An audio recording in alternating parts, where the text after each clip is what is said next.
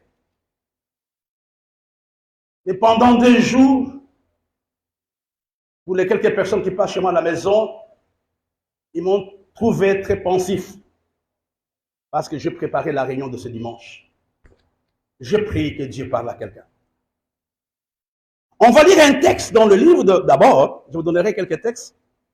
On va faire les commentaires. Pasteur, aide-moi, Pasteur Edith. 1er Chronique, chapitre 29, verset 28. Si Dieu ne te bénit pas aujourd'hui, je ne sais pas qui te bénira encore. 1er Chronique, chapitre 29, verset 28.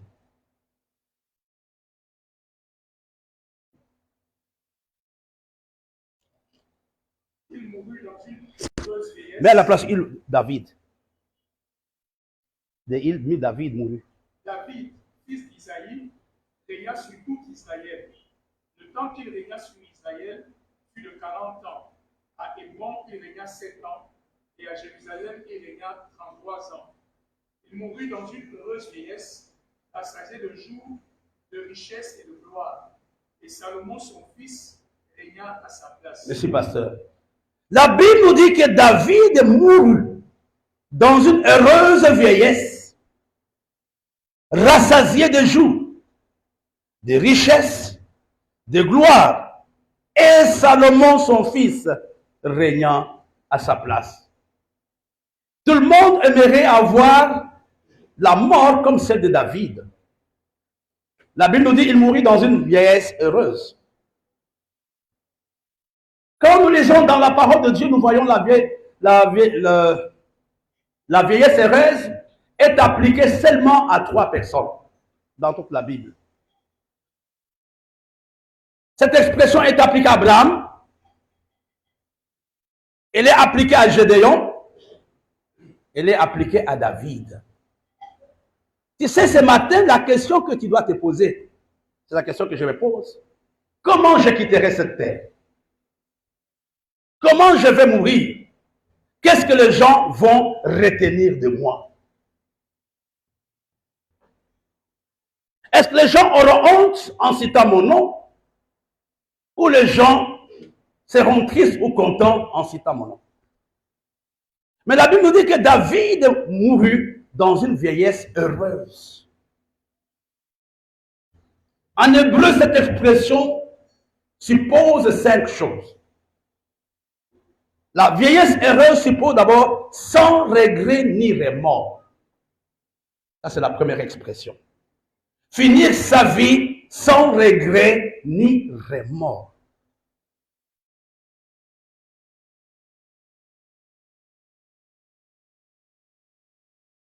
Et la deuxième signification de la vieillesse heureuse, c'est avoir un sentiment d'avoir accompli une mission.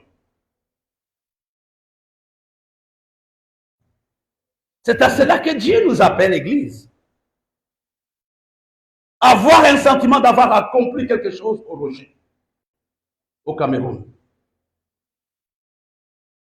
La vieillesse heureuse signifie dans la quiétude et la tranquillité. Il est mort dans la quiétude et la tranquillité et surtout en ayant la paix avec Dieu.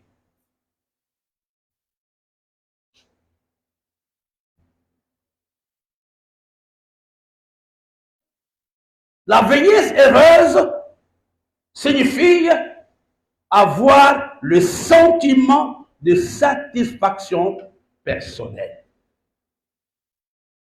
Je pense que quand Ben, mon petit frère, mon fils dans la foi et dans le ministère, regarde Élité, il a un sentiment de satisfaction personnelle que j'ai fait. Mon langage. Il a dit, regardez. Il attend seulement le 21 décembre, janvier pour dire, j'ai fait. Et je ne parle pas de Marie-Josée qui est très émotive. La vieillesse heureuse signifie avoir un sentiment de satisfaction personnelle.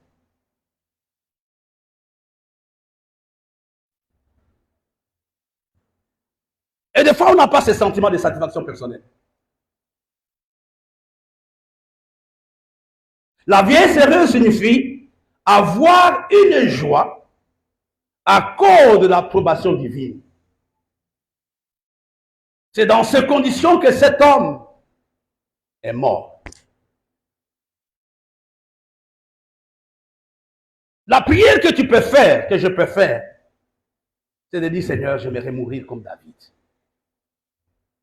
En ayant une vieillesse heureuse, pas une vieillesse de remords.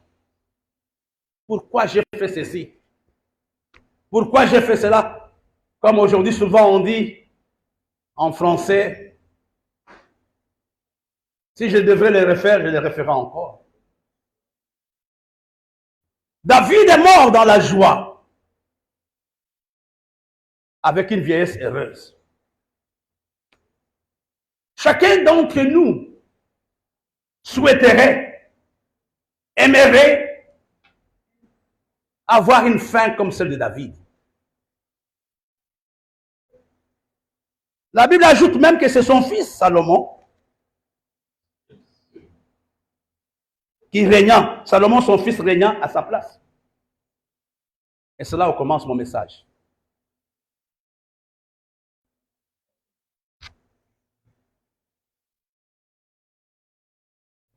Je suis en train de vous rappeler le titre de mon message.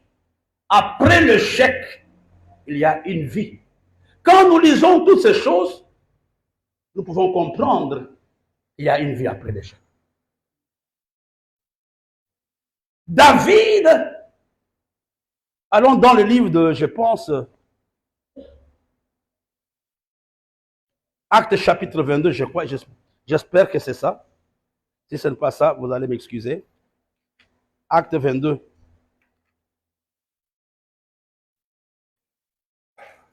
Livre des Actes. J'espère que je trouverai.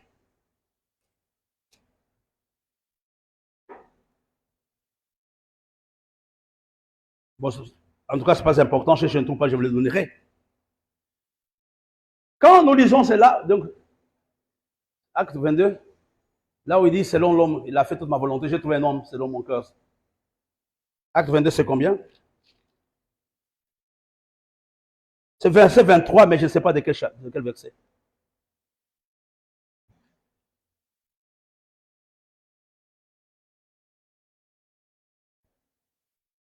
Vous avez trouvé? Il s'agit de David. On dit que j'ai trouvé un homme selon. C'est dans le même texte, dans le livre de 1 Samuel chapitre 13. Voilà. Acte chapitre 13, verset 22. Puis l'ayant rejeté, il suscita pour roi David, auquel il a rendu ce témoignage. J'ai trouvé David, fils d'Isaïe, homme, soulignez ça, selon mon cœur, et qui a fait quoi? Qui accomplira toutes mes volontés.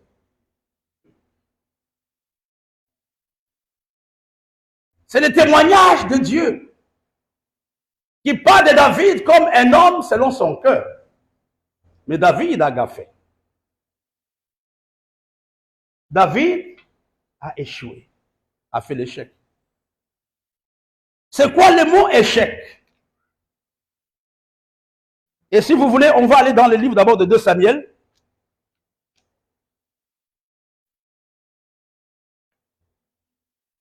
Livre de 2 Samuel, j'aimerais qu'on y aille lentement ce matin. 2 Samuel chapitre 11 et chapitre 12, verset 17 jusqu'au verset 25. Pour l'économie du temps, on ne va pas les lire. Nous connaissons l'histoire de David. David, n'oublions pas. Suivez-moi s'il vous plaît, ne notez pas pour ne pas dormir. David est un homme selon le cœur de Dieu. Alléluia. David est roi. David est serviteur de Dieu. Mais dans le livre de 2 Samuel chapitre 11 jusqu'au chapitre 12, nous voyons l'échec de David.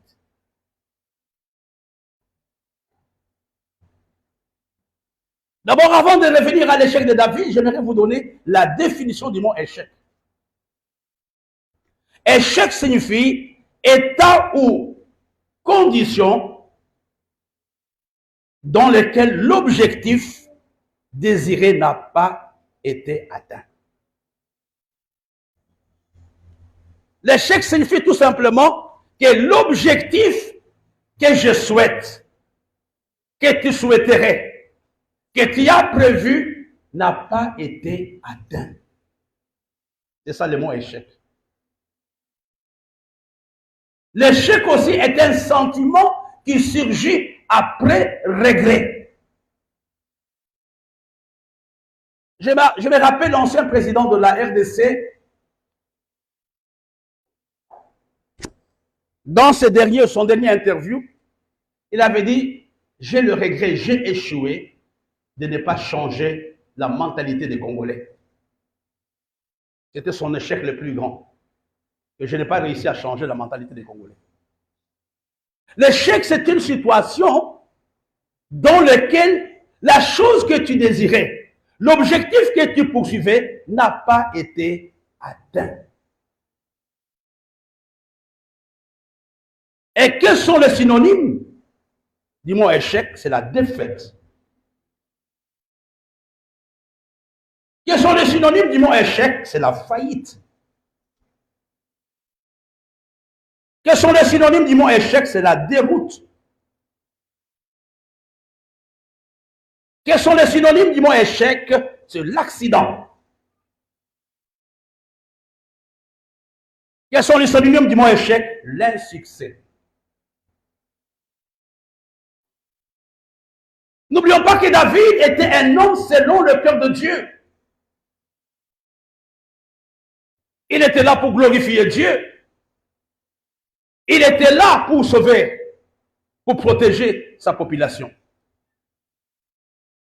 Dans le chapitre 11, nous voyons David qui tombe amoureux d'une femme. Et cette femme s'appelait Bathsheba.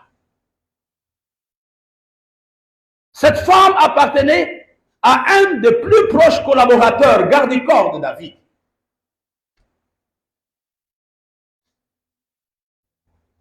Et David est tombé amoureux de cet homme, de cette femme.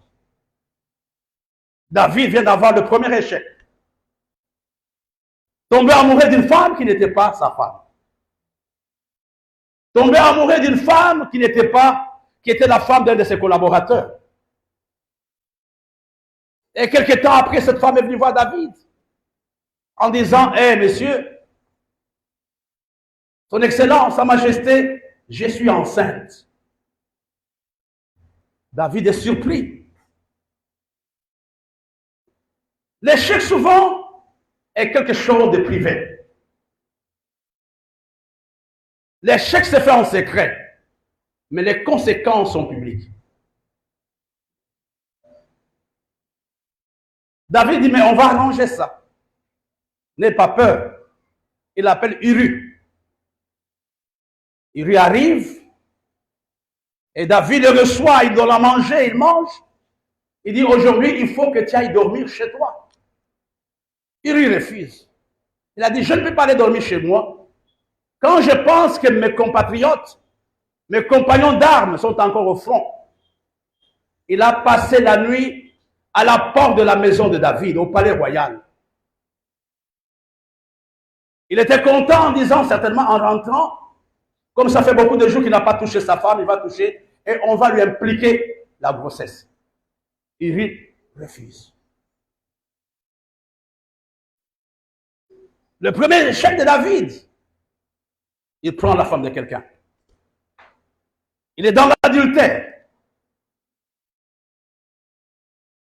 Et le matin, David encore, le monsieur voulait rentrer, il dit non, ne rentre pas.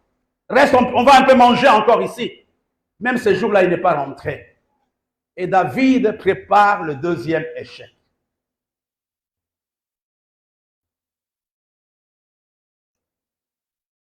Quel était le deuxième échec de David? Il donne une lettre à Uri pour donner à Joab en disant que c'est monsieur qui porte cette lettre. Uri a porté la lettre de sa mort. Il part, il donne ça à Joab. Joab suit les instructions du roi. Il a dit, il faut l'éliminer. Et c'est ce que Joab avait fait. On tue Uri. Troisième échec de David. Chaque mensonge entraîne un autre mensonge. Le pauvre Uri est mort au front. Parce que David voulait cacher son échec. Et Uri meurt. La Bible nous dit, 2 Samuel chapitre 11, versets 26 à 27, la femme d'Uri apprit que son mari était mort, elle pleura son mari. Elle l'aimait beaucoup. Quand les deux furent passés, David envoya la chercher et la recueillit dans sa maison. Elle devint officiellement sa femme, lui enfanta un fils, ce que David avait fait de plus à l'Éternel. Lui qui était supposé protéger la population, c'est lui qui donne la mort à la population.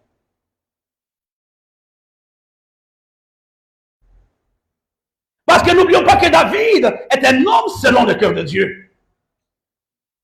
Lui qui était supposé être un modèle, il n'est plus un modèle. Et le monsieur est mort. Et tout Israël était au courant du scandale de David. Les gens parlaient à gauche et à droite. Ah, vous savez, le roi, il a pris Bathsheba. Il a fait tuer Uri. Certainement, il y a eu une fuite d'informations. Tout Israël, même les nations environnantes, ont été informées de l'échec de David. En disant que ce n'est pas un bon roi. Il fait tuer les gens.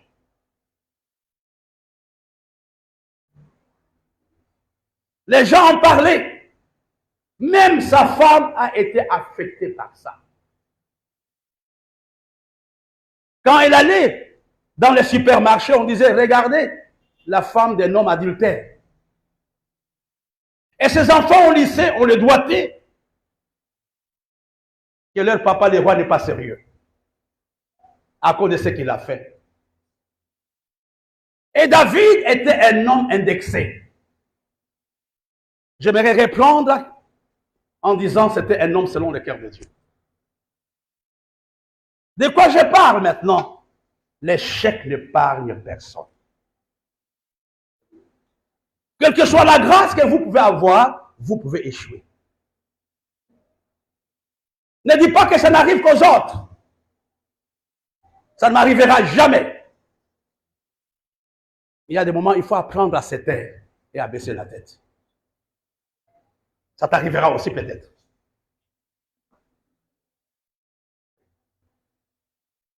Un scandale national arrive. Les gens murmuraient à gauche et à droite. Et Dieu, dans sa miséricorde, touche un prophète. Il touche le prophète Nathan.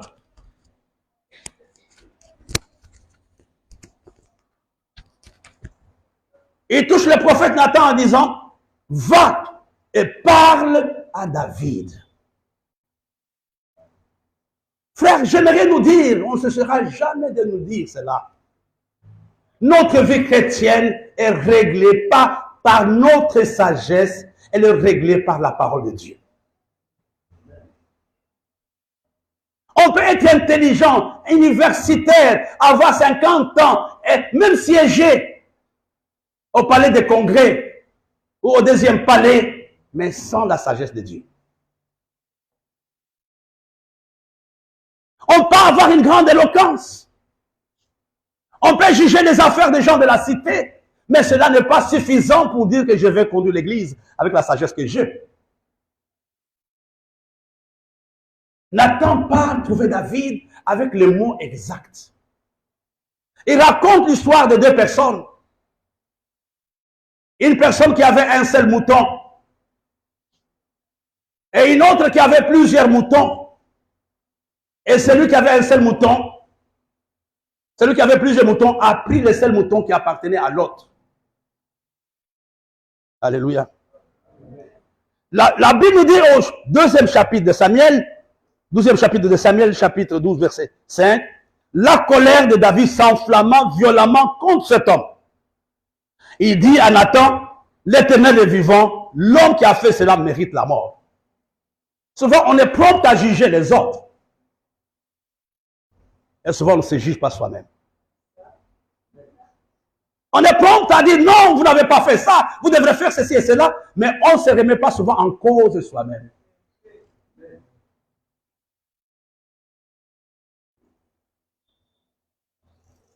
Qu'est-ce que tu vas faire à la place de David? Nathan lui dit, et puis David dit, il rendra 4 brebis pour avoir commis cette action et pour avoir été sans pitié. Et Nathan dit à David, qui est cet homme?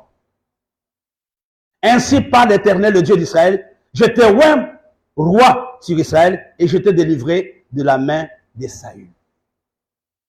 C'est Nathan, au travers du message, plutôt, au travers du message que Dieu lui a donné, va amener David à prendre conscience de son erreur. Ça, c'est le premier pas pour quitter un échec. C'est le premier pas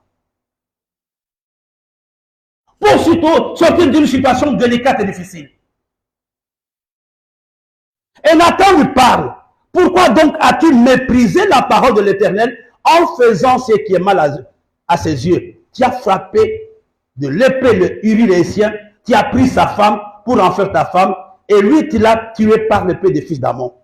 Maintenant, l'Éternel, l'épée ne s'éloignera point de ta maison.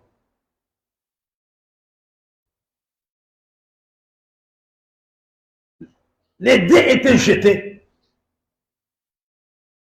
C'est quand Nathan lui parle qu'il prend conscience que ce que je fais n'est pas juste. Je bénis Dieu pour la vie de David. David dit à Nathan, verset 13, j'ai péché contre l'Éternel. Et Nathan dit à David, l'Éternel pardonne ton péché, il ne mourra point. Que Dieu pardonne quelqu'un ce matin.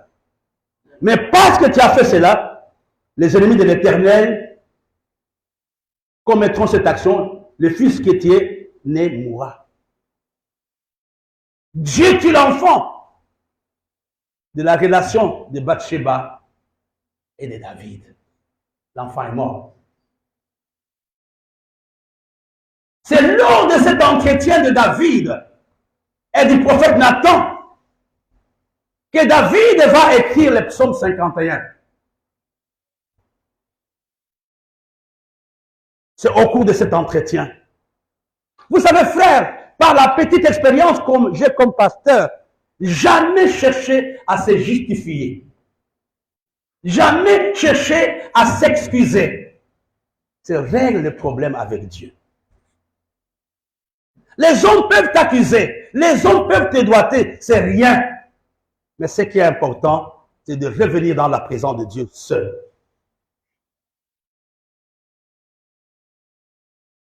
C'est de revenir dans la présence de Dieu seul. Il y a des gens parmi nous qui ont échoué cette année en 2022. Moi le premier. Quand Nathan parle à David, c'est là où l'Esprit de Dieu commence à agir dans le cœur de David.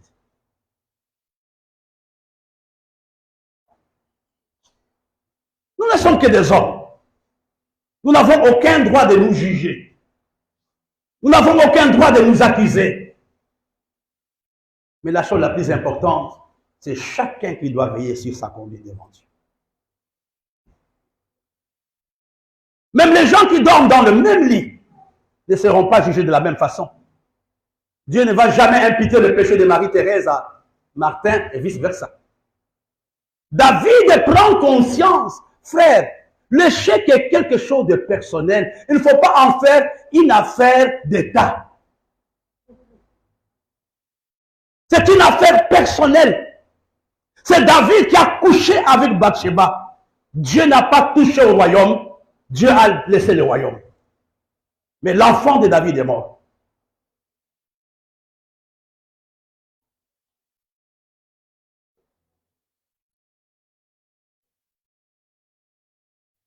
Nous sommes en train de faire le bilan. Qu'est-ce que je n'ai pas bien fait en 2022? Qu'est-ce qui a été mal fait? Je mérite de donner des secrets, c'est ce que je suis en train de faire ce matin.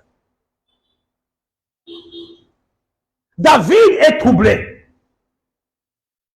Et pendant que l'enfant était malade,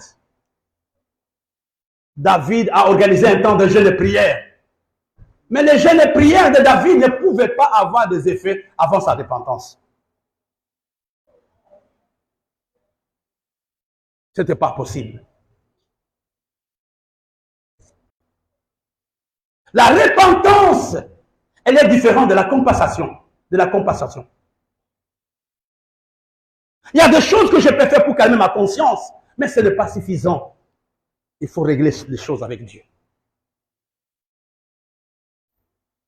Tu peux donner de l'argent.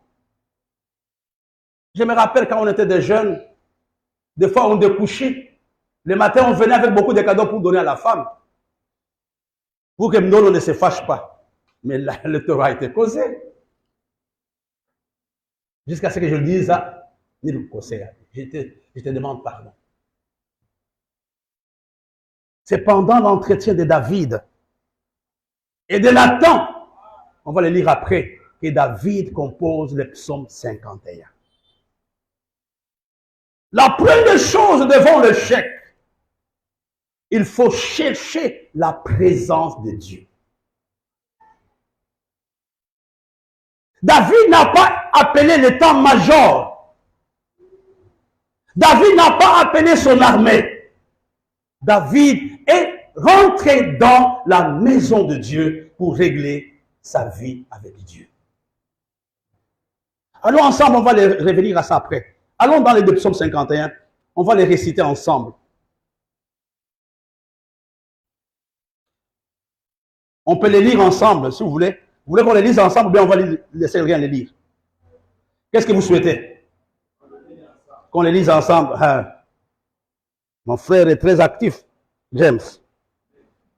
Quand j'étais à Kinshasa, il m'écrivait tous les jours. Est-ce qu'on peut les lire ensemble, psaume 51, à partir du verset 2? On se lève. On se lève, on va les lire, puis nous allons nous asseoir pour continuer avec le message. Ou bien, je vais demander au pasteur Élie de les lire, nous allons lire point par point. Psaume 51 à partir du verset 2. On peut y aller. Lorsque Nathan, le prophète, vint à lui, après que David fut allé vers Bathsheba, ô Dieu, aie pitié de moi dans ta bonté, selon ta grande miséricorde, efface mes transgressions. Lave-moi complètement de mon iniquité et purifie-moi de mon péché.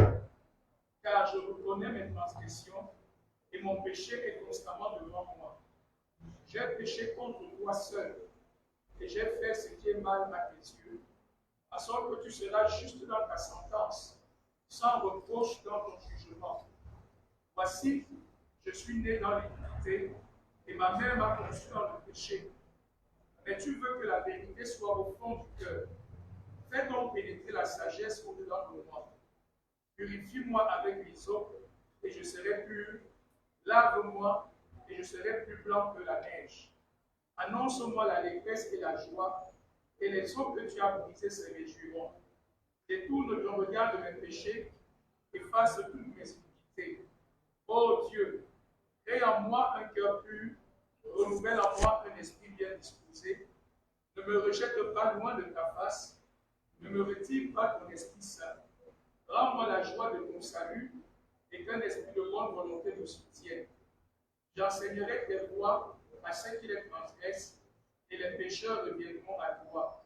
Ô Dieu, Dieu de mon salut, délivre-moi du sang versé, et ma langue célébrera ta miséricorde.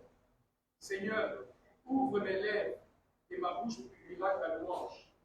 Si tu eusses voulu les sacrifices, je t'en aurais offert, mais tu ne prends point plaisir aux holocaustes, les sacrifices qui te sont agréables.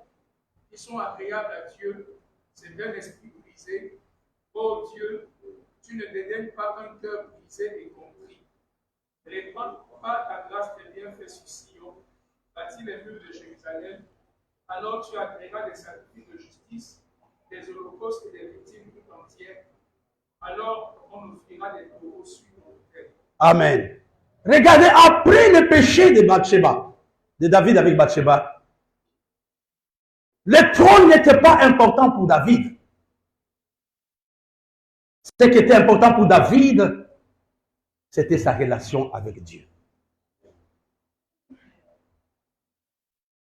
Ce qui est important pour toi, ce n'est pas ce que les gens disent. Le regard de l'autre n'est pas important. Ce qui est important pour toi, c'est de savoir qu'après l'échec, il y a une vie. David pleure devant Dieu. Sa préoccupation principale était la restauration de sa communion avec Dieu. Le reste n'était pas important pour lui. C'est ce qui est important pour nous à cette fin d'année. Tu peux me juger. Un mauvais pasteur, un mauvais papa, une mauvaise femme, une mauvaise chante. Les jugements des hommes ne doivent pas t'affecter. Ce qui est plus important, c'est ta relation avec Dieu. David pleure devant Dieu. Il oublie même qui il était. Il explique même que je peux faire des actions ici, mais ce n'est pas important pour toi. Ce qui est important pour toi, c'est un cœur brisé. C'est l'humilité. C'est un cœur brisé.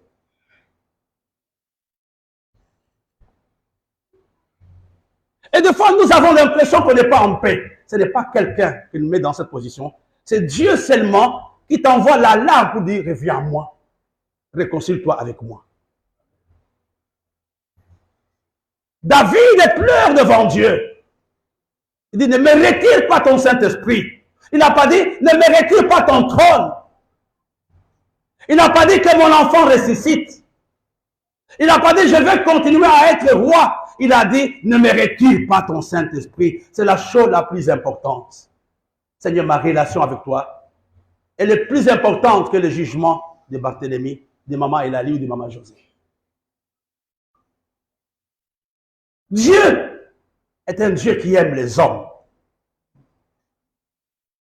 Je pense que si on avait posé la question aux gens, si David verrait le ciel ce jour-là, aucun homme ne dirait que David verrait le ciel. Si on avait posé la question aux anciens du rocher, à Dauphin, à Sylvain, à maman Elali, maman Thérèse, maman Annie, maman José, maman Victorine, que voulez-vous que David continue à être roi? On allait dire non, David est un mauvais roi.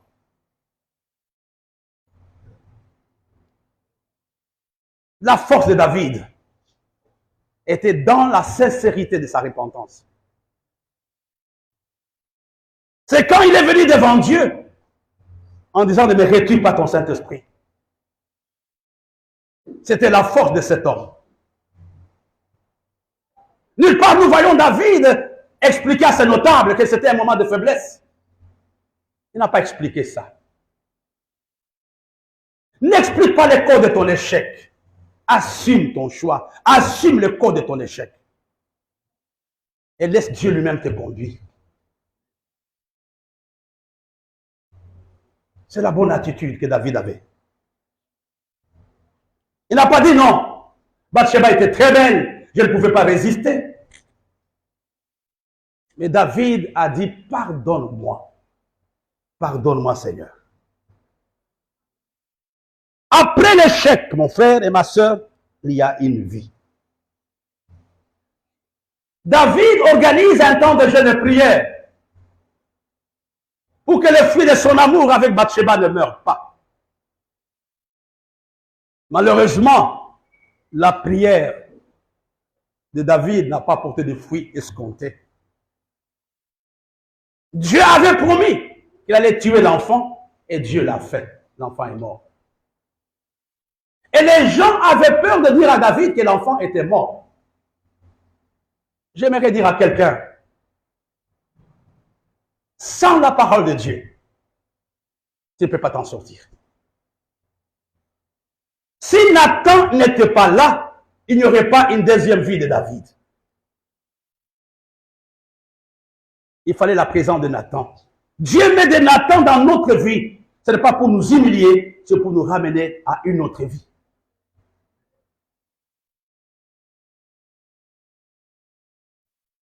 Dieu met de Nathan dans ta vie. C'est une grâce d'avoir des gens qui peuvent te parler.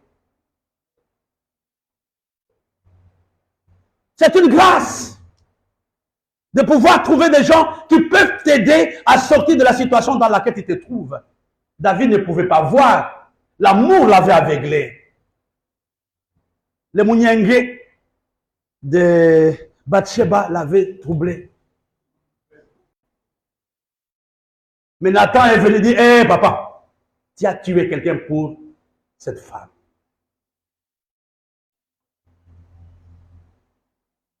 Chacun d'entre nous, ce matin, est devant ses échecs.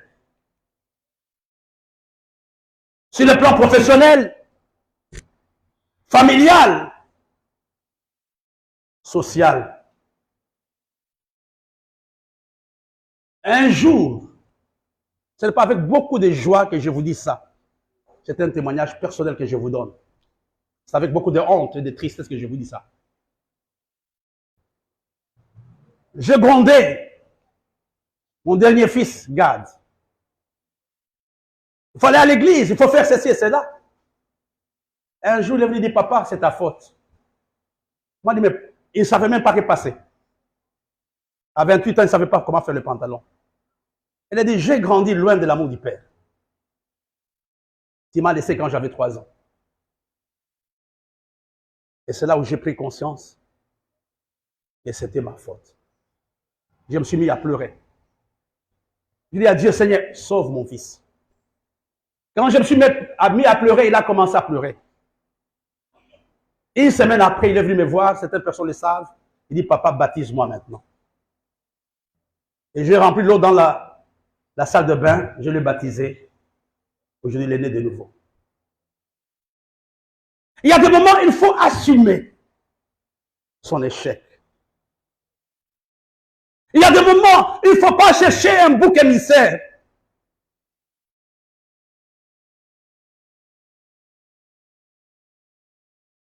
Ce n'est pas ta maman, ce n'est pas ton papa, ce n'est pas ton église, ce ne sont pas des autres, c'est toi. Et viens dans la présence de Dieu.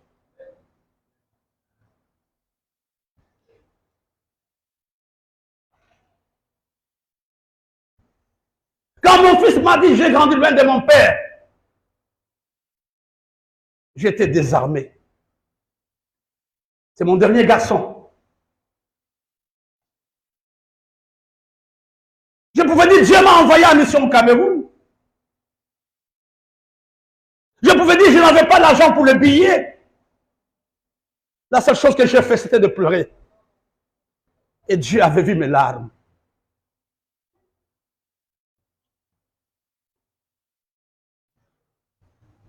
Souvent, nous ne sortons pas de notre échec à cause de la dureté de notre cœur. Parce que nous voulons maquiller notre échec.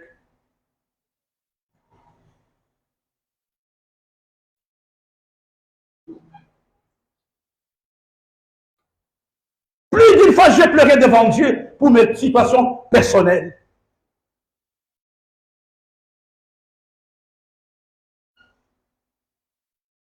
Plus d'une fois.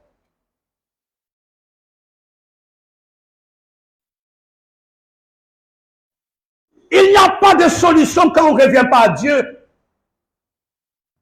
Aucune attitude, aucune parole ne peut me remettre à Dieu si ce n'est que moi-même, ma décision personnelle avec Dieu. Que je reviens à toi aujourd'hui, Seigneur.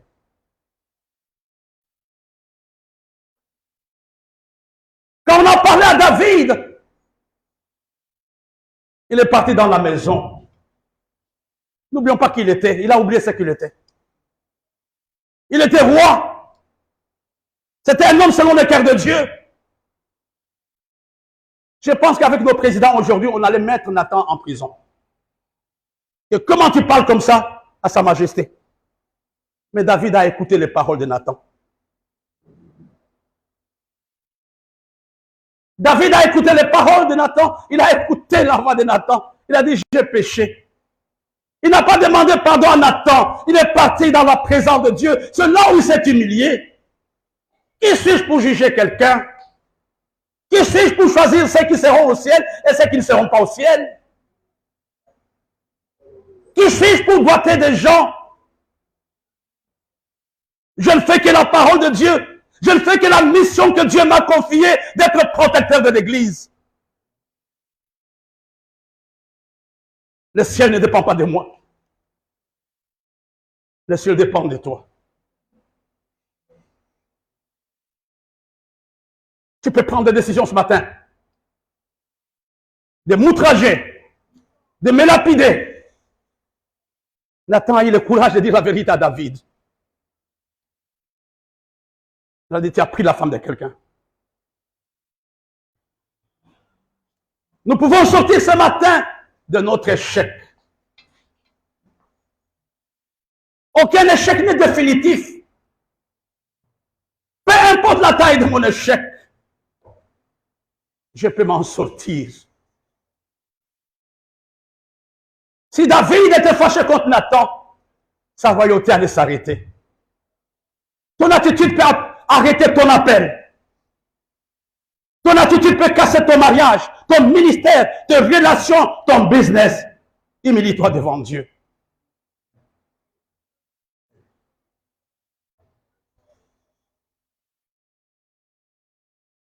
Il a commencé, quand il priait, il pleurait. Et les gens avaient peur de venir dire la vérité à David. Il a dit, mais quand l'enfant était malade, David était affecté. Comment nous allons faire?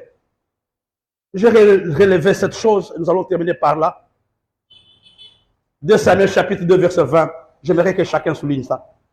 2 Samuel chapitre 12 verset 20. Pasteur Edith, tu peux m'aider.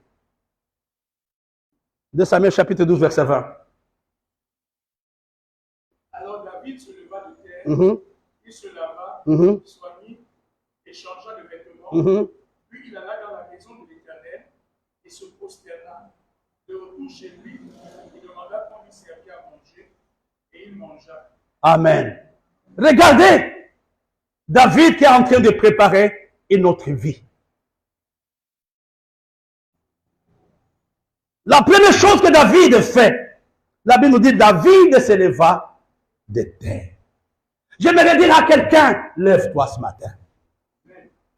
Ton échec t'a paralysé, tu es à terre, tu es découragé, mais lève-toi. Barthélemy, lève-toi. Reprends ta vie chrétienne en marche. Amen. Tu es par tes frères. David se leva. C'est à toi ce matin de dire, je vais me lever. Peu importe la taille de mon échec. Moi, Martin, je vais me lever par rapport à ma vie.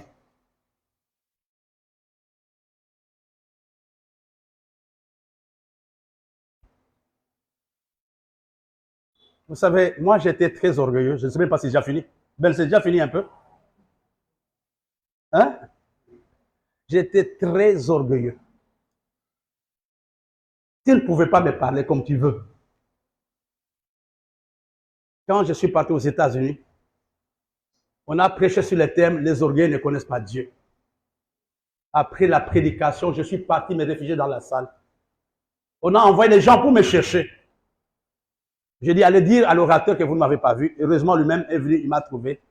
Il me dit, est-ce que le message t'a touché? Je lui ai dit, plus que touché. Prie pour moi. Ne rejette pas la parole de Dieu. Lève-toi ce matin. La Bible dit que David se leva de terre. Les hommes veulent que tu sois assis. Les circonstances, ta famille, les autres veulent que tu ne te lèves plus, que tout s'arrête.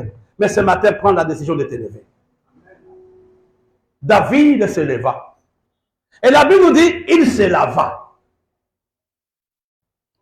Non seulement il se leva, mais il se lava.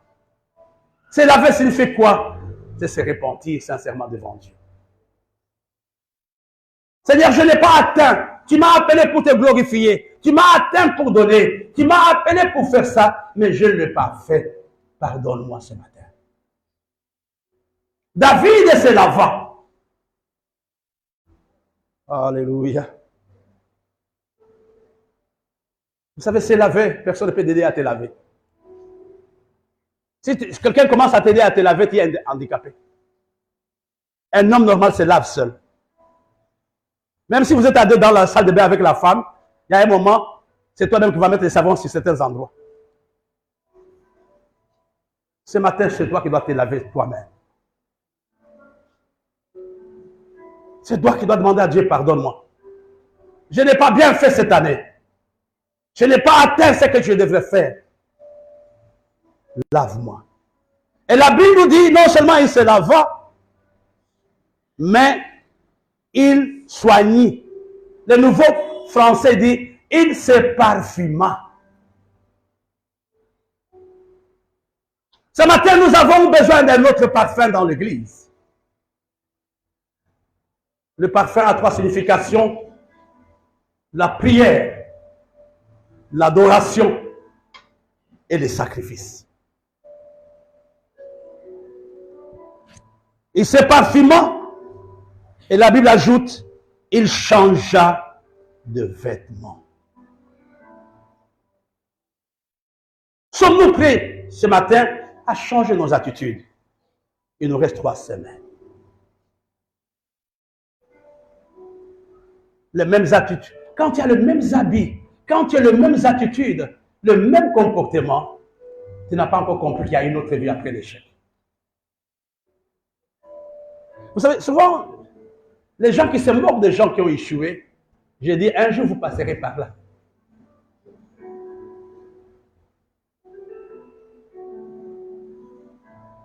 Oh non, le bishop a fait, le bishop a fait. Frère, j'aimerais que tu aies ma place.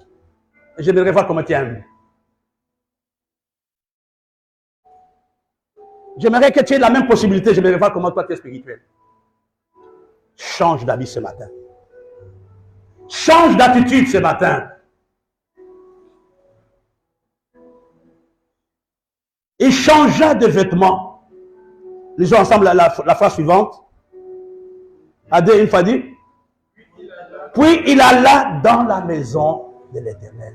C'est dans la présence de Dieu qu'une autre vie commence. C'est dans la présence de Dieu. Ce n'est pas dans les attitudes. Ce n'est pas en nous insultant. Ce n'est pas en nous révoltant. Ce n'est pas en refusant de venir à l'église. Ce n'est pas en jugeant les autres. Ce n'est pas en condamnant les autres que nous nous justifions. Nous avons toujours l'échec. Mais c'est quand je viens dans la présence de Dieu. Quand il est venu dans la présence de Dieu, et à la sortie, il a fait ce qu'il n'avait jamais fait depuis longtemps. Il a demandé à manger et il a mangé. Ce message est un message à double tranchant. Il y a des gens qui se moquent pour les gens qui ont échoué. Il y a des gens qui ont échoué qui ne veulent pas comprendre qu'ils ont échoué. C'est un message qui concerne l'Église ce matin. Ce qui est important pour nous ce matin, c'est de réaliser qu'après l'échec, il y a une autre vie. Tout dépend de toi quand tu es sincère avec Dieu. Tu peux faire semblant. Tu peux te justifier. Mais l'échec reste l'échec. Peu importe le temps que l'échec a fait. Ce matin, tu peux te lever. Tu peux changer d'habit. Tu peux dire à Dieu, pardonne-moi. Je reviens à toi. Tu es particulier, ne compare pas ta situation à une autre personne. Et je suis le seul. Non, tu es seul, effectivement, tu es seul. L'appel est à toi. Ce n'est pas pour tout le monde. Au ciel, on ne va pas répondre au nom des autres. C'est chacun.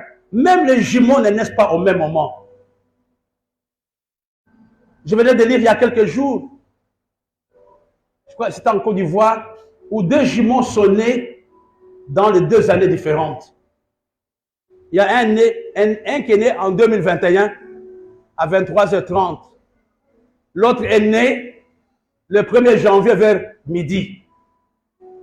Maintenant, ils mettent les âges sur leur papier. Les gens comptaient ça. Ça, ce sont les trucs de Dieu. Alléluia. Même les chèques les plus noirs, Dieu peut tirer quelque chose. Même les chèques les plus honteux. Mais tout dépend de toi. La Bible nous dit qu'il alla vers Bathsheba. David aussi était courageux, il aimait les femmes. Après ça, il part trouver en cause. Bathsheba dit continuons. Ils ont continué. C'est là où est né Salomon, le plus grand roi d'Israël. Pourquoi Dieu n'a pas choisi une autre femme? Pourquoi Dieu a choisi une femme qu'on a eue dans de mauvaises conditions? Pourquoi Dieu a choisi l'enfant de Bathsheba pour être roi d'Israël? C'est la majesté de Dieu. J'ai appris avec le peu de temps dans le ministère de ne pas juger, condamner, mais d'aider la personne à prendre conscience que ce n'est pas juste.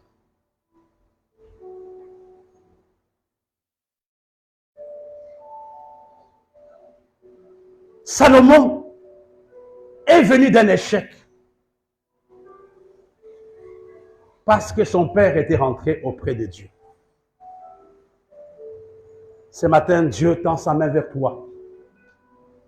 Il te dit, reviens. Reviens à moi maintenant. Je vais te donner une autre vie. Tous, nous avons nos yeux baissés devant Dieu. Nous avons nos yeux baissés devant Dieu. La première chose, j'aimerais que le Saint-Esprit travaille dans chaque cœur.